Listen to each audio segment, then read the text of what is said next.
Weapon licence बनवाना चाहते हैं? पूरे पाकिस्तान से आपका ताल्लुक किसी सूबे से क्यों ना हो, किसी सूबे से आपका ताल्लुक हो, बगैर किसी एजेंट के फड्डे के चक्कर के मैं आपको बताऊंगा कि आप लीगली तौर पे कैसे वेपन लाइसेंस अप्लाई कर सकते हैं, क्या क्राइटेरिया होगा, क्या रिक्वायरमेंट्स होंगी। ये सब कुछ जानने के लिए इस वीडियो को सुकून से पूरा सुन लेना और आपको एंड में एक अच्छा रिजल्ट मिलेगा। अस्सलाम वालेकुम, मेरा नाम है काशिफ और आप देख रहे हैं सरकार ऑफिशियल। थंबनेल तो आपने पढ़ ही लिया होगा कि कैसे असला लाइसेंस अप्लाई करें 2023 में और क्या पॉलिसीज़ होती हैं असला लाइसेंस अप्लाई करने के लिए, कौन कौन अफराद असला लाइसेंस अप्लाई कर सकते हैं।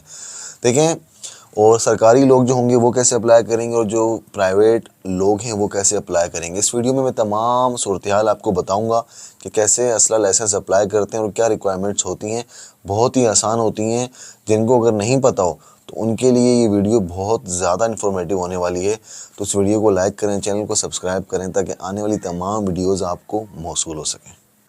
तो बात करते हैं असला लाइसेंस अप्लाई कैसे करें। मैं बात करूं पूरे पाकिस्तान की, किसी सूबे की नहीं कर रहा हूं, ना कि पीके की, ना सिंध की, ना बलूचिस्तान की, ना गिलगित की, ना किसी सूबे की नहीं। मैं पूरे पाकिस्तान से जो लोग अप्लाई करना चाहते हैं लाइसेंस, आम लाइसेंस, वो कैसे अप्लाई करेंगे, उसके लिए पॉलिसीज़ क्या होती हैं, क्या रिक्वायरमेंट्स होती हैं, क्या हर शख्स अप्लाई कर सकता है लाइसेंस, या जिसकी ज़िंदगी को जानी मतलब ख़तरा हो वही अप्लाई कर सकता है। किसी को लोग होते हैं थ्रेट्स दे देते हैं तो वो अप्लाई कर सकते हैं।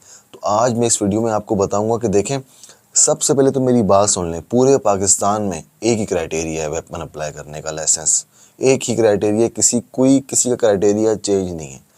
सबसे पहले अगर आप असला लाइसेंस अप्लाई करना चाहते हैं, चाहे वो सिविलियन हो चाहे वो किसी ताल्लुक़ हो गवर्नमेंट इदारे से, आपकी एज 25 साल ज़रूरी है। आप अगर 25 साल की नहीं है तो आप वेपन अप्लाई नहीं कर सकते, ना अपने पास असला रख सकते हैं, ना लाइसेंस अपने पास रख सकते हैं, क्योंकि आप अप्लाई ही नहीं कर सकते।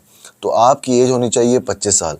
25 साल अगर आपकी एज है और आपका ताल्लुक़ किसी भी सूबे से है, तो मैं सिविलियन की बात कर रहा हूँ सबसे पहले ताकि इनको थोड़ा समझा दूँ।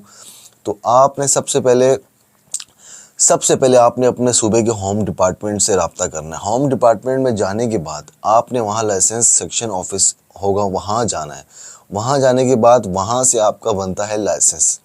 वो आपको एक फ़ॉर्म दे देंगे, उस फॉर्म को पूरा फिलअप करना है। एक आसान, एक मैट्रिक पास किया हुआ इंसान भी उस फॉर्म को फिलअप कर सकता है।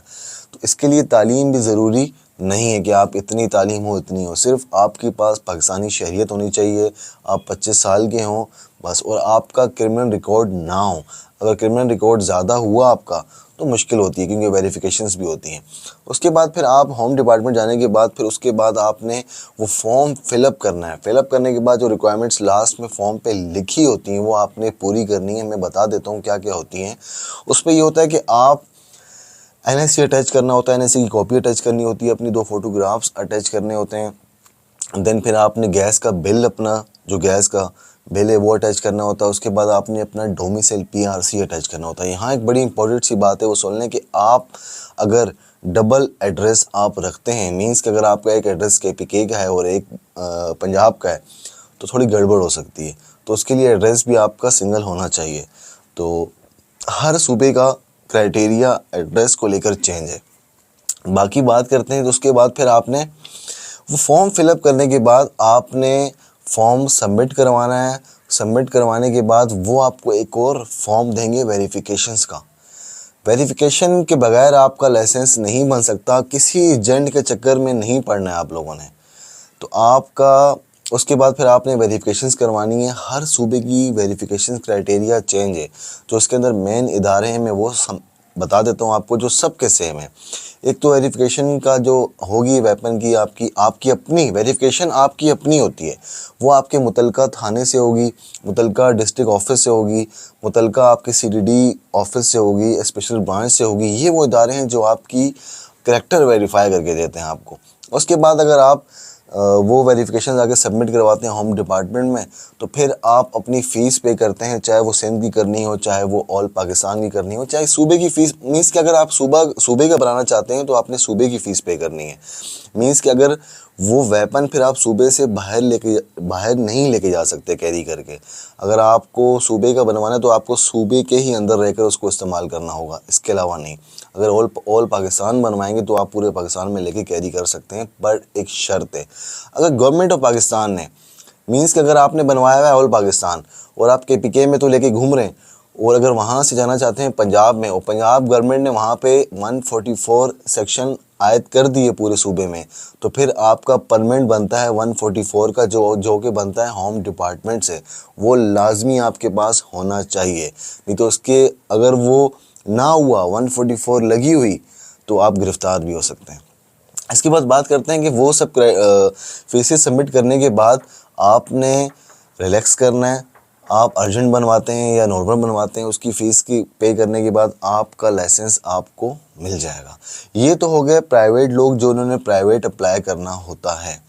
अब बात करते हैं गवर्नमेंट इदारों के जो लोग होते हैं, उनको सबसे पहले वो सबको मालूम भी है, फिर भी एक बता देते हैं कि उनका लाइसेंस बनना इसलिए आसान होता है क्योंकि वो जिस डिपार्टमेंट को सर्व कर रहे होते हैं वहाँ उन्होंने एक एप्लीकेशन सबमिट करवानी होती है, या तो उनको डिपार्टमेंट से इशू हो जाता है, या तो ऐसे डिपार्टमेंट से अगर इशू ना हो तो काफ़ी हमारे मुल्क में ऐसे डिपार्टमेंट्स हैं जो आम डिपार्टमेंट्स नहीं हैं, एजुकेशन है, हेल्थ है, तो वो थ्रू प्रॉपर चैनल मींस कि NOC लेंगे अपने डिपार्टमेंट से लाइसेंस बनवाने की, डिपार्टमेंट को नॉलेज लाजमी करेंगे, एक्नॉलेजमेंट लाजमी देंगे कि भाई मैं लाइसेंस बनवा रहा हूँ, मुझे आप NOC दें, तो वो नॉन ऑब्जेक्शन सर्टिफिकेट कहते हैं NOC को, वो मुहैया करेंगे थ्रू प्रॉपर चैनल। वहाँ से फॉरवर्ड होता सुपीरियर से होता है होम डिपार्टमेंट ही आता है। होम डिपार्टमेंट के बाद आने के बाद वहाँ आपने ख़ुद तशरीफ़ लेके जाना है, जो कंसर्न ऑफिसर होगा, डीलिंग हेड होगा, उससे बात करके पूरा मतलब फिर सेम क्राइटेरिया आपका हो जाएगा प्राइवेट वाला,